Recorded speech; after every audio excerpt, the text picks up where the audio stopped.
Hello everyone, welcome to chemistry with Karan. So आज DNA block का हमारे पास टॉपिक है मैग्नेटिक प्रॉपर्टीज। तो मैग्नेटिक प्रॉपर्टीज मतलब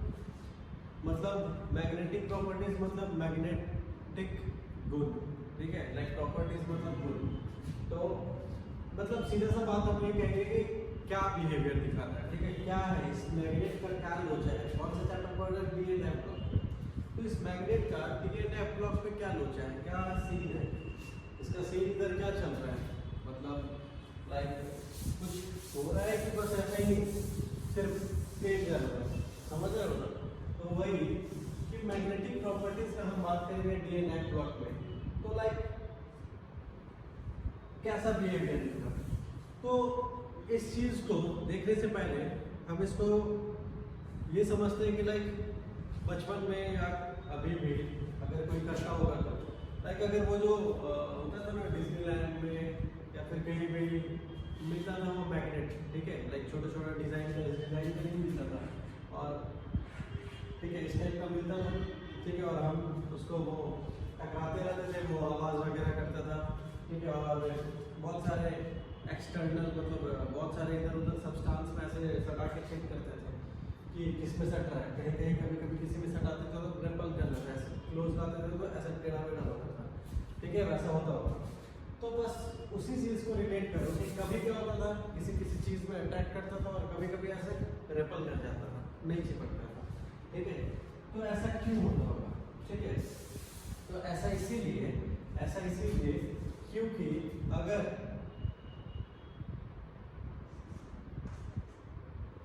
मान लो कोई सब्सटेंस है, ठीक है, कोई भी सब्सटेंस है, अगर तुम किसी सब्सटेंस को, ठीक है, अब चाहे वो डी ब्लॉक का कोई भी एलिमेंट, कोई भी मेटल हो, कोई भी सब्सटेंस हो, मैं सीधा वहां आता हूँ कि इफ एनी सब्सटेंस, कोई भी सब्सटेंस है और अगर उस सब्सटेंस को तुम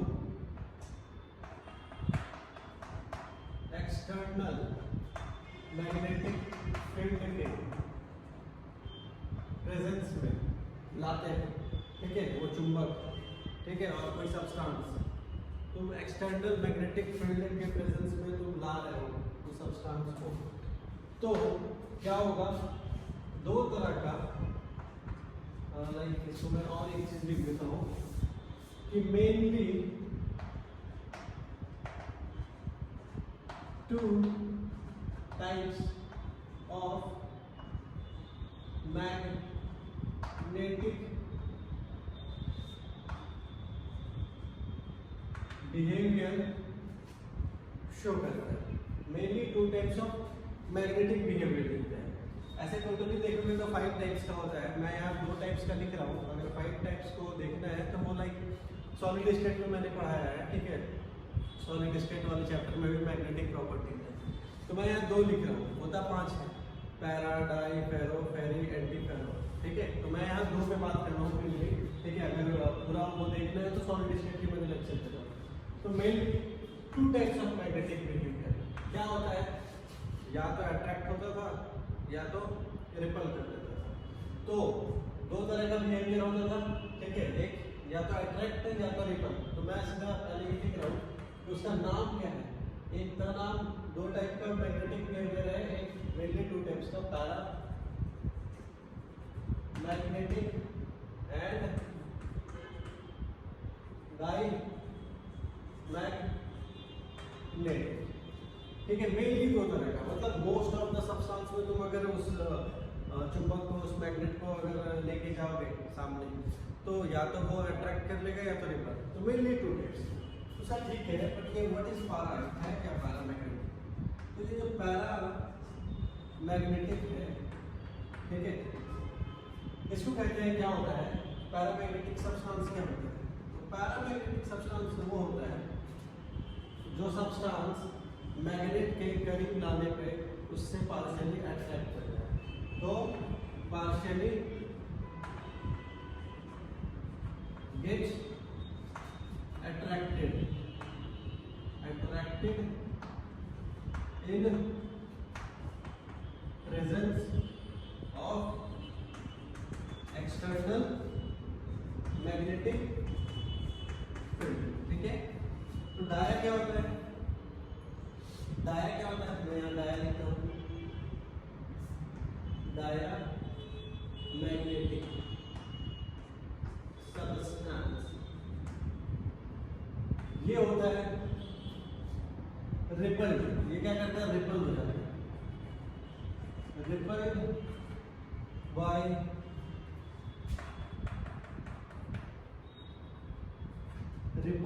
या फिर रिपल्ड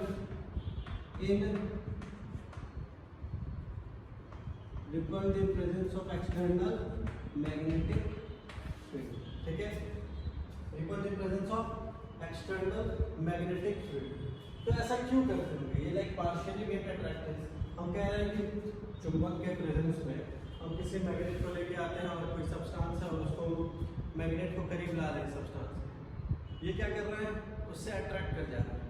तो अगर अट्रैक्ट मेनली दो तरह का चीज दिखाएगा, या तो अट्रैक्ट या तो रिपल, और मतलब दो तरह का प्रॉपर्टीज दिखाता है, उसको कहते हैं पैरा और डायमैग्नेटिक। ठीक है, दो तरह का मैग्नेटिक वेव शो करते हैं। तो पैरामैग्नेटिक क्या होता है?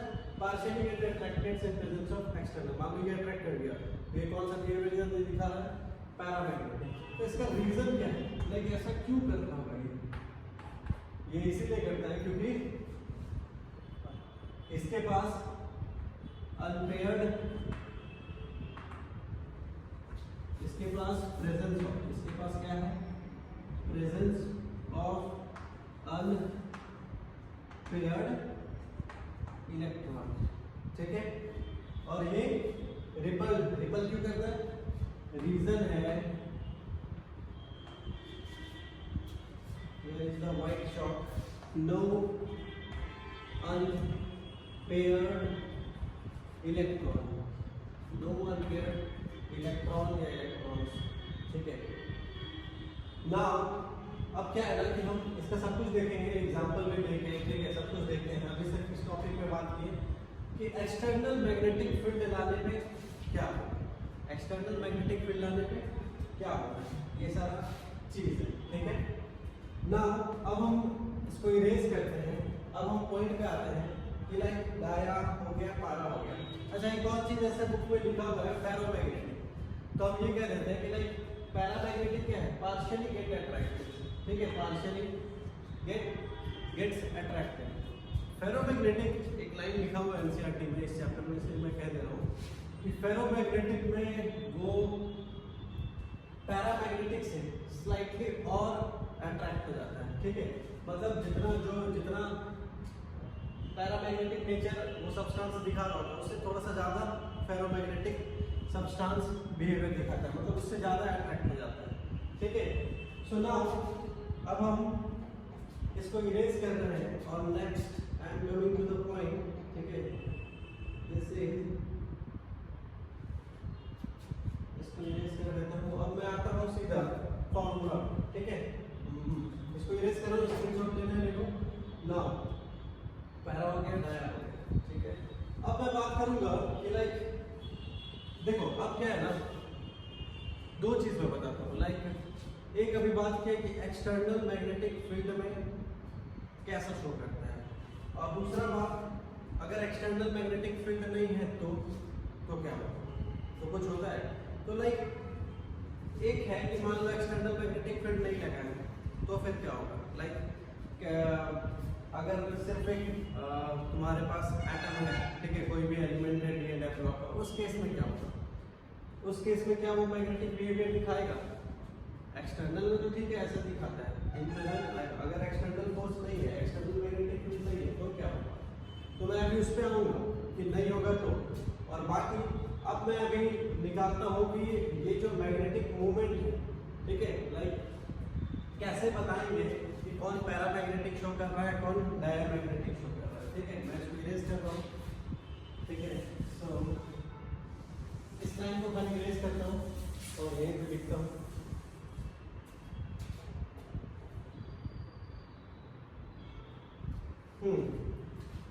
ये पॉइंट लिख रहा हूँ कि मैग्नेटिक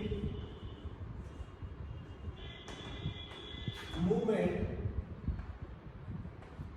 ठीक है, मैग्नेटिक मूवमेंट इसको कहते हैं स्पिन ऑनली। ये क्या है? स्पिन ऑनली मतलब ये फॉर्मूला से कैलकुलेटेड है। क्या है ना कि मैग्नेटिक मोमेंट, ठीक है, आप दो तरीके से निकाल सकते हैं। लाइक साइंटिस्ट एक एक्सपेरिमेंट करके निकालते हैं, ठीक है। मान लो तुम्हारे पास टाइटेनियम है, या तो साइंटिस्ट उसका एक्सपेरिमेंटल वैल्यूज दिया हुआ है, एक्सपेरिमेंट करके निकाले हैं। और एक्सपेरिमेंट करते हैं किस चीज़ से निकालते हैं, मैं क्या बोलते हैं उस चीज़ को, मैग्नेटोमीटर। मैग्नेटोमीटर से एक्सपेरिमेंट करके टाइटेनियम का मैग्नेटिक मोमेंट निकाले हुए हैं। और एक है अभी हम कैलकुलेट करके, तो हम दोनों तरीके से बताएंगे। यहाँ देखते हैं मैग्नेटिक मोमेंट स्पिन ऑनली, और ये क्या है, लाइक कैलकुलेशंस करेंगे। तो magnetic moment can be calculated by, कैसे कैलकुलेट करते हैं, और इसको करते हैं म्यू मैग्नेटिक मोमेंट, और एस मतलब होता है स्पिन ऑनली, ठीक है, फॉर्मूला है ये। और इसका फॉर्मूला होता है n into n plus 2 Bohr magneton, इसका SI यूनिट है। ये क्या है, मैग्नेटिक मोमेंट स्पिन ऑनली, ये फॉर्मूला है root under n into n plus 2 Bohr magneton. और सर पूछोगे सर यहाँ n क्या है, व्हाट इज n हियर, तो n इक्वल टू होता है number of unpaired electron, number of unpaired electron. तो चलो हम एलिमेंट्स का, लाइक 3D सीरीज के एलिमेंट्स का मैग्नेटिक प्रॉपर्टीज कैलकुलेट करते हैं, ठीक है, इस फॉर्मूला से। इनको मिला मिटा रहा हूँ मैं, पैरामैग्नेटिक और डाया, ठीक है। अभी लाइक चलो इसमें ना कुछ स्टूडेंट्स कंफ्यूज हो जाते हैं। कंफ्यूज कैसे होते हैं, तो देखो कहाँ कंफ्यूज होते हैं, लाइक इस फार्मूला को मैं यूज करता हूँ, ठीक है। अब अगर मैं ले रहा हूँ स्कैंडियम, ठीक है, ये लो स्कैंडियम लिया, ठीक है, और यहाँ पे ले रहा हूँ मैं स्कैंडियम प्लस 2। एक और एग्जांपल ले रहा है स्कैंडियम प्लस 3। देखो कैसे कंफ्यूज होता है कहीं कहीं लोग, ठीक है।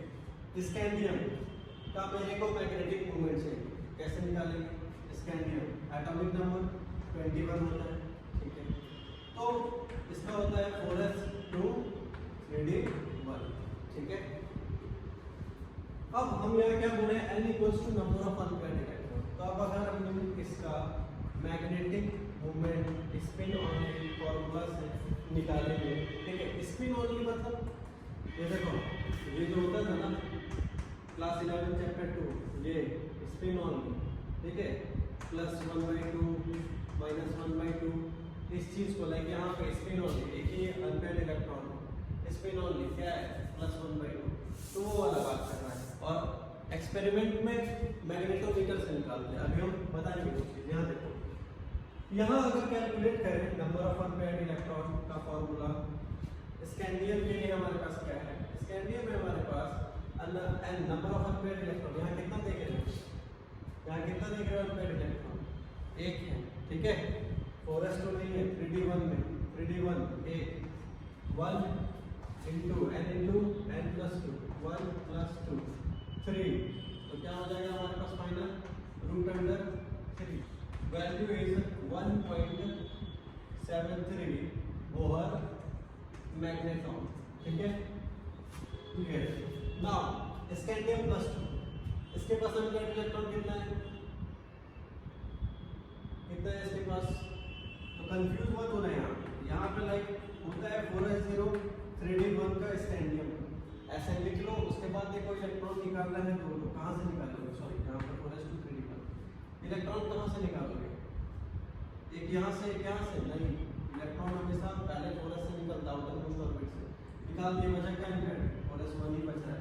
सो हमारे पास यहाँ भी क्या आ जाएगा, इसका भी हमारे पास 3d1 मैग्नेटिक मोमेंट क्या आ जाएगा, इक्वल्स टू 1.73 बोहर मैग्नेटॉन, ठीक है। तो कहने का मतलब अगर आपके पास सिर्फ एक अनपेयर्ड इलेक्ट्रॉन है तो उसका बोहर मैग्नेटॉन 1.73। स्कैंडियम प्लस 3 देखते हैं, जब भी ऐसा कुछ क्वेश्चन दिखे हटा लो, सबसे पहले लिखो स्कैंडियम का होता है कितना है, 4s2 3d1, ठीक है, ये स्कैंडियम है। इलेक्ट्रॉन आपको निकालना है, कितना निकालना है, 3, पहले 2 यहाँ से निकल जाएगा, और एक यहाँ से निकल जाएगा। तो अनपेयर्ड इलेक्ट्रॉन कितना बच गया? अनपेयर्ड इलेक्ट्रॉन आपके पास 0 हो गया। तो अगर इसका मैग्नेटिक स्पिन ओनली निकालोगे तो आएगा 0 × 0 + 2 = 0 equals to 1, sorry equals to 0 = 0। अब देखो यहाँ क्या देख रहे हो? No unpaired electron. अगर नो अनपेयर्ड इलेक्ट्रॉन है तो मैंने क्या कहा था? डायमैग्नेटिक। तो जब वैल्यू 0 आए मतलब डायमैग्नेटिक, और 0 को छोड़ के कोई और वैल्यू आ रहा है तो ये लोग कैसे हैं? पैरामैग्नेटिक।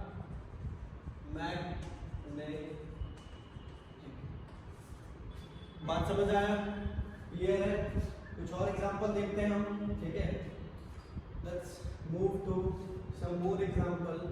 एक हम देखते हैं तुम्हारा, चलो यहाँ हम, ठीक है, ये देखिए, इसको इरेज करता हूँ, ठीक है, इरेज कर रहा हूँ, एक और, ठीक है। नाउ क्या ले लो? कोई भी ले लो, मैंगनीज ले लेता हूँ, ठीक है, चलो Mn लेता हूँ, Mn +2 ले लेता हूँ, ठीक है। चलो पहले Mn ले लेता हूँ। Mn कितना होता है? 4s2 3d5, इसका 25 होता है, 3d5। अनपेयर्ड इलेक्ट्रॉन कितना है इसके पास? 5, ठीक है, अनपेयर्ड 5। तो इसका मैग्नेटिक मोमेंट कितना हो जाएगा? स्पिन ओनली √5 × 5 + 2 इक्वल्स टू 7 5 जा 35, √35 इक्वल्स टू कितना हो जाएगा? ये हो जाएगा 5.92 बोहर मैग्नेट्रॉन। तो ये भी क्या है? पैरामैग्नेटिक। ये भी क्या है? पैरामैग्नेटिक। ये भी क्या है? पैरामैग्नेटिक। 0 जहां है वही डायमैग्नेटिक। अब अगर मैं Mn +2 दिखाता हूं, ठीक है, अब अगर मैं Mn +2 दिखाता हूं, ठीक है,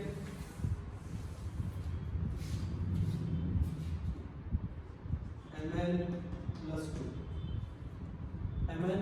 सबसे पहले इसको हटा दो, Mn का लिखो, कितना होता है? 4s2 3d5 होता है। तुम्हें 2 इलेक्ट्रॉन निकालना है, इधर से मत निकाल देना, फिर बोल देना 3 इलेक्ट्रॉन। आउटर मोस्ट ये है, 2 यहाँ से निकालेंगे, यही बचा, यहाँ यही गलती करते हैं बच्चे, ठीक है।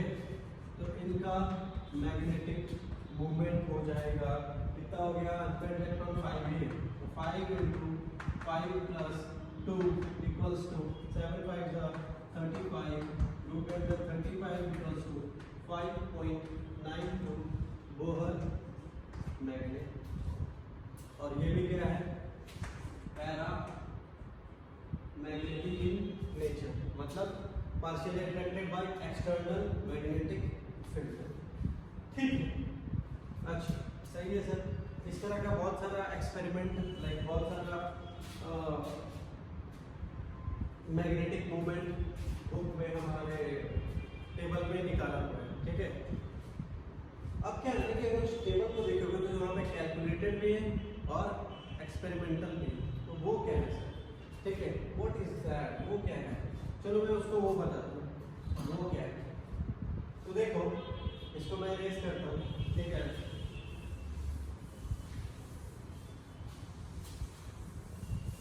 इस तरह का और भी आप सारा निकाल सकते हैं, ठीक है। ये इजी है, ऐसा कुछ नहीं है, टफ है ऐसा ना।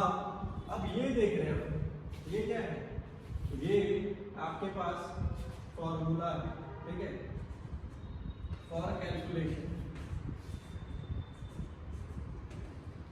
ये कैलकुलेशन, इस फॉर्मूला से कैलकुलेशन करो, ठीक है।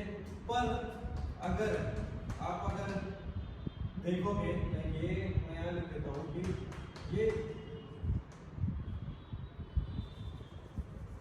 ये आप कैलकुलेट कर दें, कैलकुलेशन किए, फॉर्मूलाज के मदद से कैलकुलेशन किए।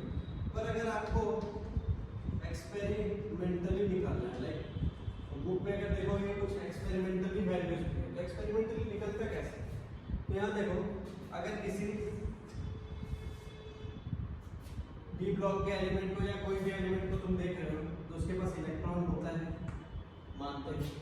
अब इलेक्ट्रॉन क्या है ना, लाइक अर्थ के जैसा, अर्थ अपने एक्सिस पे भी गोल गोल घूमता है और सन के अराउंड भी घूमता है, मतलब एक्सिस पे भी और सन के अराउंड भी, ठीक है, ऑर्बिट में भी चक्कर लगाता है सन के अराउंड। तो नाउ ये इलेक्ट्रॉन अपने एक्सिस पे भी घूम रहा है, ये इलेक्ट्रॉन अपने एक्सिस पे भी घूमता है और इस पूरे ऑर्बिट में भी गोल गोल घूम रहा होता है। तो क्या है ना कि एक क्लॉकवाइज, मान लो एक इलेक्ट्रॉन क्लॉकवाइज घूम रहा है और एक एंटी क्लॉकवाइज घूम रहा है। तो लाइक अगर क्लास 11 का चैप्टर 2 देखोगे तो वहाँ पे हम ऐसे ऑर्बिटल्स बनाते थे और उसमें लिखते थे कि दो इलेक्ट्रॉन्स है, एक का स्पिन मूवमेंट है +1/2 और एक को बोलते थे अगर एक प्लस है तो एक -1/2। ये क्या होता था, ये देखो ये होता था कि अगर एक इलेक्ट्रॉन क्लॉकवाइज घूम रहा है तो उसको क्या लेना है, उसको जो लेना है उसका मैग्नेटिक मूवमेंट, ठीक है, स्पिन ओनली मैग्नेटिक मूवमेंट +1/2 या -1/2 ले लो, ये आप पे डिपेंड करता है। तो यहाँ मान लो इस इलेक्ट्रॉन का क्या है, क्लॉकवाइज, आप ले लिए +1/2, साइकोलॉजिकली सब +1/2, एंटी क्लॉकवाइज -1/2। तो इस तरह से एटम्स में इलेक्ट्रॉन्स घूम रहा होता है और जब इलेक्ट्रॉन्स अपने एक्सिस पे, ठीक है, क्लॉकवाइज एंटी क्लॉकवाइज अपने एक्सिस पे एंगुलर मोमेंटम कर रहा होता है तो वो एक टाइनी मैग्नेट के जैसा बिहेव करता है। वो कैसा बिहेव करता है, वो एक टाइनी मैग्नेट के जैसा बिहेव कर रहा होता है। जब अपने एक्सिस पे रोटेट कर रहा होता है क्लॉकवाइज एंटी क्लॉकवाइज तो वो एक टाइनी मैग्नेट के जैसा बिहेव कर रहा होता है। तो मैग्नेटोमीटर से इस कोई भी अगर एलिमेंट है इसका हम मैग्नेटिक मोमेंट निकालते हैं, ठीक है। तो अगर बुक में देखोगे टेबल में तो हमारे पास लाइक बुक के टेबल में देखोगे तो वहाँ पे कुछ वैल्यूज दिया हुआ है, लाइक कुछ कैलकुलेटेड और कुछ ऑब्जर्व। लाइक हम स्कैंडियम +3 का, ठीक है, अगर हम कैलकुलेटेड वैल्यू देखें, मैं लिख रहा हूँ कैलकुलेटेड, ठीक है, अगर इसका स्कैंडियम +3 का कैलकुलेटेड वैल्यू देखेंगे तो क्या निकलेगा, √N स्कैंडियम +3 कितना है, मैंने क्या बोला है, सबसे पहले क्या करने का, स्कैंडियम का लिखो, 4s कितना होता है, 4s तो 3d1 लिख लीजिए। अब तुम इसमें से 3 इलेक्ट्रॉन निकालो, सबसे पहले यहाँ से 2 निकालो, फिर एक यहाँ से निकालो, क्या बचा इसका, इसके पास मैग्नेटिक मूवमेंट सीधा 0 बच गया, 0 बोहर मैग्नेट्रॉन। तो अगर ये कैलकुलेटेड है, अगर तुम इसका ऑब्जर्व, अगर एक्सपेरिमेंटली डिटरमाइंड वैल्यू स्कैंडियम +3 का भी देखोगे तो वो भी क्या आ रहा है, वो भी अगर देखोगे ऑब्जर्व 0 बोहर मैग्नेट्रॉन, ठीक है। पर अगर नेक्स्ट स्कैंडियम की जगह हम ले लेते हैं टाइटेनियम, ठीक है, टाइटेनियम +3 लेते हैं, चलिए हम कैलकुलेटेड में यहाँ तो ठीक है, टाइटेनियम में +3 तुम्हारा कैलकुलेटेड ले रहे हैं, कितना होगा, टाइटेनियम में कितना होता है 22, सबसे पहले लिख लो 4s2 3d2 लिख लिए, 3 इलेक्ट्रॉन निकालो, 0 हो गया, यहाँ से 1 निकालो, 1 बचा, अनमेड इलेक्ट्रॉन कितना बचा, 1, कितना हो जाएगा 1 × n+2 equal to √3 equal to 1.73 Bohr magnetron हो जाएगा। ये तुम्हारा क्या हो गया, कैलकुलेटेड, मतलब इस फॉर्मूला से कैलकुलेट किया। पर अगर